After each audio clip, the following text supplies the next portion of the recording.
En este vídeo nos vamos a centrar en la monitorización de red, que es uno de los apartados del tema 2 sobre la capa de aplicación.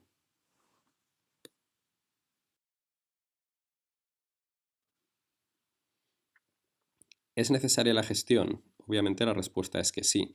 Durante la vida de una red es necesario estar gestionándola. En realidad, el diseño de una red no ocupa más de un 5% del trabajo, que sería el diseño inicial que hemos realizado e implantado. Posteriormente, mientras la red está funcionando y si no se realiza una reconstrucción completa de la red, un rediseño completo, tenemos que encargarnos de mantenerla funcionando y mantener todo el equipo de red activo. Esto obviamente depende de cómo se haya desarrollado la red inicialmente. Un buen diseño de red debería de permitir que la red fuese muy aburrida, es decir, que no sucediera nada, que estuviese bien dimensionada y que no hiciera falta realizar cambios a menudo y que no hiciera falta intervenir en ella constantemente. Si la red ha sido mal diseñada, encontraremos rápidamente cuellos de botella, una red que no se adapta fácilmente a cambios de tráfico o a situaciones no previstas inicialmente y requeriría una gran tarea de gestión. Dos cosas importantes que tenemos que hacer es conocer muy bien la red y para eso los diseñadores tienen que haber documentado cada parte de la red con bastante detalle, identificando cuál es la topología en las diferentes partes de la red, el direccionamiento específico que han utilizado, las VLANs, el tipo de servicios que han configurado y tenerlo todo ello por escrito para poder administrarla y conocerla en detalle. Con la red funcionando, tenemos que añadir a esta documentación otro tipo de información, como puede ser la creación de históricos que nos digan enlaces que fallan habitualmente, equipos que se saturan tanto a nivel de red como a nivel de CPU, que por lo tanto podrían ser susceptibles de ser optimizados o mejorados en el futuro, o sustituidos por otros equipos de mayor capacidad, y también poder conocer exactamente cuál es el patrón de tráfico que funciona habitualmente en nuestra red. Eso nos ayudará a identificar cada día si la red está funcionando como habitualmente hace o si hay algún cambio. En estos históricos podemos guardar tres tipos de información interesante. Uno, la información sobre la carga de la red, lo cual nos permite identificar algunas zonas que podrían estar saturadas para planificar mejor. También detecta cómo los usuarios utilizan la red. Por ejemplo, cuando trabajamos en una empresa con horarios convencionales, la red estará bastante tranquila hasta la hora en la que los usuarios entran a trabajar, entre las 8 y las 9. A esa hora debería haber una subida de tráfico, ya que todo el mundo se conecta a internet, descarga el correo electrónico o transfiere información. A partir de una determinada hora, sobre todo en España, en que la gente, por ejemplo, se va a almorzar, pues podríamos tener tráfico, el tráfico que baja sustancialmente y a partir de ese momento vuelve a subir cuando todo el mundo se vuelve a incorporar a sus puestos de trabajo. Con todo ello tendríamos un tipo de patrón de tráfico en M, también en el cual tenemos entrada a primera hora, salida después para almorzar o para comer y después vuelta al trabajo por la tarde. Sabiendo este tipo de patrón de tráfico, podríamos ajustar todos los días las curvas y saber que si se produce algún tipo de patrón diferente es porque hay algún tipo de actividad anómala. En esta diapositiva podéis ver dos ejemplos. En el de la izquierda podemos observar la carga de red. En ella tenemos un mapa de enlaces que van de un router a otro y en estos enlaces, cuando existe cierta congestión en alguno de los puntos, aparece una señal en rojo que indica al administrador de red que el tráfico está saturando prácticamente el link. De este modo podríamos reaccionar antes de que existiera un problema en ese enlace, ya que estamos detectando una subida de tráfico que está llegando al límite de la capacidad del enlace previsto. En la parte derecha tenemos un informe sobre patrones de tráfico, en el cual podemos ver a través de la gráfica que hay en la parte inferior cuál es el ancho de banda que está ocupando en cada momento las diferentes aplicaciones. En cada color tenemos diferenciadas las aplicaciones que están ahora mismo detectándose en la red y tenemos agregado todo el tráfico. Así podríamos obtener cuál es el patrón habitual de tráfico en nuestra red y cuál es el ancho de banda que cada una de las aplicaciones suele consumir. Si hubiese algún cambio y vemos que, por ejemplo, aplicaciones que en el pasado no consumían mucho ancho de banda empiezan a realizarlo, tendríamos que analizar si la red necesita algún cambio. Un ejemplo sería una red en la cual no tenemos voz IP y en la que en un momento determinado instalamos telefonía IP y realizamos las configuraciones adecuadas. Obviamente en los patrones de tráfico empezaremos a ver tráfico en tiempo real del protocolo RTP, Real Time Protocol, que no veíamos antes, y podemos analizar qué ancho de banda consumen y cuánto de ese ancho de banda le están restando a tráfico que antes circulaba por nuestra red. De este modo podemos mejorar en el futuro la red y conocerla con mucha mayor capacidad de detalle. Algunas de las cosas que nos interesa monitorizar pueden ser las conexiones, para poder predecir fallos. Como veíamos anteriormente, en una de las gráficas aparecía el ancho de banda que estábamos consumiendo y en la parte izquierda además nos decía si algún enlace se estaba saturando. Podríamos hacer comprobaciones tipo hacer un ping, por ejemplo, a interfaces importantes de router en nuestra red. Sin embargo, esto es una técnica que solo nos permitiría detectar un fallo cuando éste ya se ha producido. Si, por ejemplo, no tuviéramos un ping, sabríamos que ese enlace no está funcionando o que los pings no están llegando y volviendo porque hay mucha saturación de tráfico. Solo podríamos detectar este tipo de casos cuando ya se hubiera producido el error. Pudiendo analizar en mayor detalle la información que viaja por la red, con monitores como los que hemos visto antes, podemos anticiparnos. ¿Qué opciones tenemos? Pues vamos a ver en la siguiente transparencia. De cara al análisis y la optimización de la red, tenemos diferentes aplicaciones. Por ejemplo, NetFlow, que analiza flujos de tráfico, NVAR, que realiza un análisis de los diferentes protocolos que circulan por la red, o IPSLAS, que lo que hace es comprobar si se están cumpliendo algunos servicios que habíamos contratado con una red, que en este caso suele ser con un operador. Vamos a ver estos tres ejemplos con un poco más de nivel de detalle en las siguientes transparencias. Sin embargo, existen otros que aparecen en la transparencia, como por ejemplo el syslog, que no es más que toda la información que los sistemas sacan normalmente por la pantalla cuando están en funcionamiento. Todos conocéis que todos sabéis que cuando configuráis un router, cada vez que hay cambios en la configuración, interfaces que se activan o desactivan o modificaciones, en la propia pantalla en la que estamos realizando las configuraciones aparecen mensajes, ¿vale? Son mensajes de log. Todos esos mensajes se pueden canalizar hacia un servidor, así que podríamos tener un servidor que recoge toda la información de todos los logs de los switches y routers que tenemos en nuestro sistema o en nuestra red y poder generar alertas ante ciertas entradas, sobre todo entradas en las cuales se indique que algún enlace no funciona o que ha habido algún cambio importante en la configuración. Desde el punto de vista de análisis de tráfico, necesitamos utilizar agentes, como aparece en la parte derecha, que puedan darnos información desde una estación de monitorización para detectar patrones de tráfico, fallos o, por ejemplo, sobrecargas en la red. Para ello existen protocolos como SNMP, es el protocolo Simple Network Management Protocol, o el protocolo RMON, que significa Remote Monitoring, que nos van a ayudar a obtener esta información tanto de routers como de switches. Vamos a ver de forma genérica cómo funciona el protocolo SNMP. Antes de nada hay que saber que existen unas bases de datos que se pueden encontrar tanto en ordenadores, en host, como en switches, como en routers y diferentes equipamientos de red en los cuales se almacenan variables sobre el sistema. Estas bases de datos se llaman MIB, son las Management Information Bases. Cuando utilizamos el protocolo SNMP para consultar información en routers, switches o incluso en host, nos conectamos utilizando SNMP a una de estas bases de datos MIB y obtenemos información de estas variables. Vamos a ver un ejemplo de funcionamiento. Imaginemos que tenemos la red que observamos en la figura, tenemos una red de una empresa con una red interna. En la parte izquierda tenemos un host, que es el que tiene ahora mismo el administrador de red, desde el que se conecta para monitorizar toda su red. Y tenemos tres subredes separadas por routers con switches y hosts conectados. Si quisiéramos monitorizar, por ejemplo, un switch o un host, podemos utilizar una primitiva del protocolo SNMP que se llama GET. Y con esta primitiva GET podemos consultar alguna entrada de esa base de datos interna que tienen todos los dispositivos. La información después es devuelta por los equipos y almacenada en el equipo de, el administrador de red.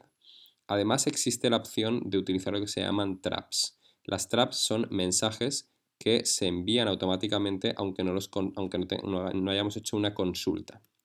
Imaginemos que falla un enlace entre el router de la parte inferior y el switch y que el router detecta que el enlace ahora está en modo down. Enviaría un mensaje automáticamente ya que detecta que en su MIB ese enlace que estaba up ha pasado a down. Para hacer este tipo de avisos necesitamos configurarlos previamente en el router para que informe directamente a la estación administradora sin que éste tenga que realizar una consulta del estado de todas las interfaces. En este esquema aparecen diferentes actores. Uno de ellos ha sido la estación administradora, que es la que contiene todo el resumen de todos los datos de los switches, routers o cualquier otro dispositivo de red que queramos administrar. Después tenemos los agentes de administración que se encuentran distribuidos por todos los equipos y que se encargan de recopilar toda la información en tiempo real en cualquier dispositivo de red e ir actualizando la base de datos MIB a nivel local. Necesitamos, por supuesto, el protocolo SNMP, que funciona sobre el protocolo de transporte UDP y conectividad mediante IP para poder hacer la conexión desde la estación administradora a cualquier dispositivo. Y por último, una base de datos de administración, que no es más que una base de datos global en la que volcamos toda la información de la MIB y podemos generar con ello históricos o cualquier información de documentación relacionada con nuestra red. Para hacer esta modificación de variables, en lugar de las primitivas get, podemos utilizar las primitivas set. Con ello podríamos cambiar una variable en la base de datos y no solamente ahí, sino modificar el funcionamiento del router o del switch, ya que esa información podría alterar la configuración del dispositivo y podríamos hacer alguna modificación de algún parámetro o simplemente resetearlo y ponerlo a cero. Tenemos también como última opción la configuración de las traps, que son los avisos o las alarmas. Con estos avisos o alarmas, un equipo puede avisar a la estación administradora de algún evento. Para diferenciarlos de los anteriores, estos avisos trap se envían al puerto UDP 162 y no al 161 como veíamos anteriormente.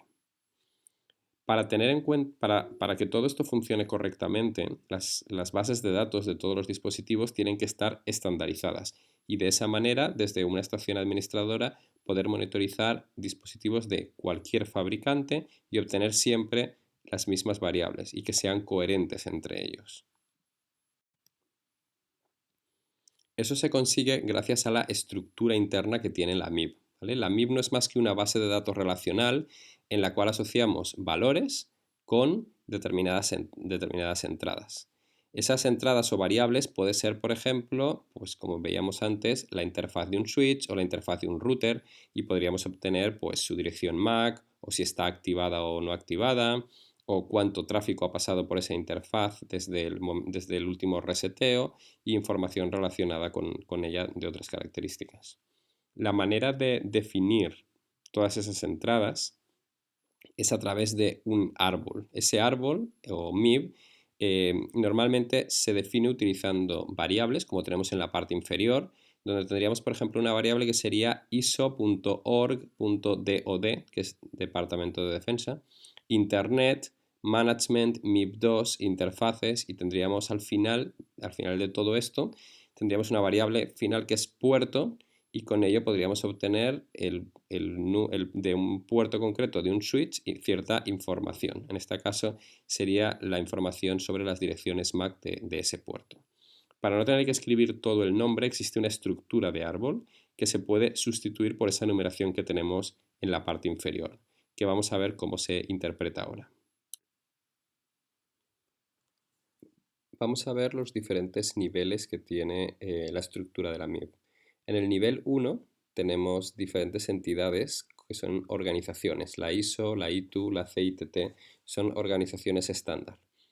La MIB depende de la ISO, por lo tanto todas las variables siempre van a empezar por el número 1, como veíamos en la transparencia anterior. Después, dentro de la ISO existen diferentes niveles, estándar, registration, member body y org. Siempre la la MIB se encuentra en la 1.3.6, como veíamos antes, Departamento de Defensa, punto 1, que es Internet, y en este caso entramos en la MIB 2, que sería el punto 2, en Management el 2, después la MIB 2, que sería el número 1, y en Interfaces. Fijaros que existe un árbol con diferentes subramas y dependiendo de si escogemos la rama 1, 2 o 3 de cada uno de los niveles del árbol, podemos ir accediendo a diferentes opciones dentro de la MIB. Si queremos utilizar datos o información estándar que está estandarizada por la ISO, pues iremos por este camino. Después en subinterfaces, en el último apartado, podemos seguir bajando más hasta tener la información adecuada. Existe otra opción que sería no ir por la parte que vemos ahora en verde, ¿vale? En la cual tendríamos MIB y tendríamos como antes interfaces y podríamos ir subdividiendo más, sino irnos por la parte derecha, es decir, a partir de Internet nos iríamos por la parte por la rama número 4, que sería Private, que son empresas privadas, después Enterprise, que sería el 1, y dentro de Enterprise veis que aparecen diferentes empresas. Esto se hace porque ciertas empresas pueden tener variables que solo dependen de sus equipos. Son características específicas de sus equipos o que ellos monitorizan en sus equipos y quieren hacer visibles a los monitores y administradores de red. Así que si quisiéramos administrar, por ejemplo, en nuestros routers de Cisco algún tipo de información específica que no esté en la MIB estándar, tendríamos que irnos por el camino que aparece en la parte derecha y que sería el que después entrando en la subrama 9 de Cisco, tendríamos que consultar exactamente en su MIB qué variables existen y que nos podrían interesar monitorizar. Desde el punto de vista de seguridad, en la versión SNMP versión 1 no tenemos ningún tipo de seguridad. Sin embargo, en las versiones 2 y 3 sí que tenemos opciones para poder incluir algunos campos que comprueben que la información que se está enviando es válida y que no ha sido modificada. Así que si estamos monitorizando nuestros equipos, querríamos tener la opción de que alguien no modifique los valores que estamos monitorizando y nos envíe datos incorrectos, como interfaces que están a punto de saturarse cuando en realidad no lo están, o enlaces que han caído cuando no ha sucedido esto, y comprobar que los datos realmente han sido enviados por uno de los equipos que estamos monitorizando. En lo que hemos observado podemos realizar cierto tipo de monitorización basada en variables, donde tenemos normalmente estado de las interfaces o estado del router, como por ejemplo su CPU, o información que no es demasiado compleja. Si quisiéramos realizar una monitorización un poco más avanzada, tenemos que utilizar algún tipo de extensión. En este caso, la más conocida es el Remote Monitoring, que es RMON, que nos va a permitir no solamente monitorizar el tráfico a nivel global que está, por ejemplo, pasando por una interfaz, sino empezar a diferenciar dentro de todo ese bloque de tráfico en, por ejemplo, flujos de tráfico, que puede generar un determinado usuario o una máquina o grupos de usuarios. Para ello, tanto en la versión RMON como en la versión RMON 2, las aplicaciones que están monitorizando observan el tráfico y analizan las cabeceras, que son cabeceras, por ejemplo, en RMON a nivel físico y en capa 2, y en RMON la cabecera también del protocolo IP, del protocolo de transporte, ya sea TCP/UDP, e incluso la información a nivel de capa de aplicación. Utilizando estas sondas RMON podríamos instalarlas en diferentes dispositivos y podríamos capturar flujos de tráfico. Estos flujos de tráfico después podrían agregarse y ser enviados cada X tiempo a una estación de gestión RMON que después podría reenviarlo a su vez a una estación que haga la monitorización de forma global de toda la empresa y de esta manera obtener información mucho más detallada de lo que está circulando en la red y no solo datos concretos almacenados en esa base de datos que veíamos antes de los dispositivos. El primer sistema que vamos a analizar y que nos interesaría poder utilizar para nuestras redes se llama NetFlow. NetFlow analiza flujos de tráfico. Por ejemplo, en la figura tenemos una imagen de una supuesta red de una empresa en la que en la parte inferior izquierda tenemos headquarters, sería la central de la empresa. Después tenemos dos branch offices en la parte superior derecha que tienen teléfonos IPs. Y tenemos teletrabajadores en la parte inferior derecha y un data center en la parte superior izquierda. Para intercomunicar los branch offices, el data center y los teletrabajadores, se utiliza la red WAN. Es una red WAN que la empresa tendrá contratada con una operadora y que intercomunica con enlaces virtuales punto a punto sus routers. Para poder comprobar el tráfico que circula desde los branch offices a headquarters y al data center, es importante poder ser capaces de analizar flujos y no simplemente datos agregados. De este modo podríamos saber exactamente si desde los branches o desde headquarters se está accediendo con una tasa o un ancho de banda superior al esperado inicialmente al data center y así poder tener en cuenta posibles mejoras en el futuro o simplemente realizar un análisis de patrón de tráfico, pero analizando el flujo y de dónde viene este flujo. Para poder obtener esta información necesitamos leer datos almacenados en los paquetes IP. Esa información se obtiene analizando las cabeceras. Lo que hace NetFlow es mirar una serie de campos, en particular los 7 campos que aparecen en la figura. La dirección IP origen e IP destino de un paquete, el puerto origen y puerto destino de un paquete, el protocolo de capa 3, si existe algún tipo de marcado de calidad de servicio, lo que se llamaba el DSCP, y la interfaz por la que entró al router el paquete. Si coinciden todos los campos, es decir, si la IP origen e IP destino de dos paquetes es igual, el puerto origen y el puerto destino de dos paquetes también es igual y el resto de información siempre es igual, suponemos que pertenecen al mismo flujo y por lo tanto los agregamos para acumularlos. De esa manera podemos generar entradas como la que veis en la tabla de la derecha, en la que tenemos un flujo, el número de paquetes que ha generado, que son 11.000, y el número de bytes o tamaño medio de los paquetes, que es 1528 en este caso. Todo eso iría a la estación administradora. Si ahora miramos en el tiempo este tipo de flujos, podemos obtener pues, tablas como las que aparecen en la transparencia, en la cual un administrador podría ver, por ejemplo, para la interfaz fase Ethernet 1.0, que podría ser la que nos conecta con el data center o la que nos conecta con alguno de los branch offices, podríamos analizar flujos de tráfico. En este caso tendríamos después las direcciones origen de quien ha generado ese tráfico, las direcciones destino y otro tipo de información que podíamos obtener del paquete, como la calidad de servicio, que es la columna TOS, el número de protocolo, que era el protocolo que iba encapsulado en capa 3, número de paquetes que se han enviado y otra información relacionada. Así podríamos tener un análisis mucho más detallado de los flujos que están circulando entre los diferentes routers de nuestros sistemas. Si además de obtener los flujos entre equipos queremos obtener aún un mayor detalle de información, podemos utilizar un protocolo que además lea las cabeceras de capas superiores, como la capa de aplicación, y de esta manera determine qué tipo de tráfico es el que estamos tratando. Para hacer esto necesitamos utilizar otro protocolo como NBAR, que son las siglas de Network Based Application Recognition, que nos va a ayudar a identificar flujos por tipo.